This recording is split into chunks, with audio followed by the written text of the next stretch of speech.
Hey everyone, today I'll show you how to prevent others from taking screenshots of your WhatsApp messages and photos using the View Once feature. This simple method helps protect your sensitive information. Let's get started.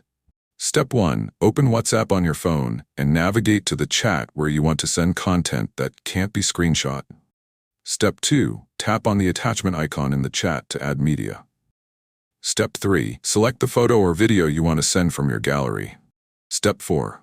Before sending, look for the one icon with a circle around it in the caption area. This is the View Once button. Step 5. Tap on the View Once button to enable it. You'll know it's activated when the icon turns green or shows a checkmark. Step 6. Add any caption if desired, then tap the Send button to share your media.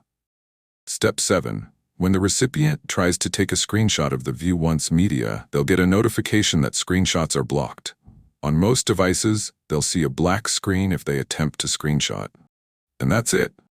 While no method is 100% foolproof, someone could still use another device to take a photo. The View Once feature is WhatsApp's built-in way to prevent most screenshot attempts and protect your private content. If you found this helpful, hit that like button and subscribe for more WhatsApp tips and tricks. Thanks for watching.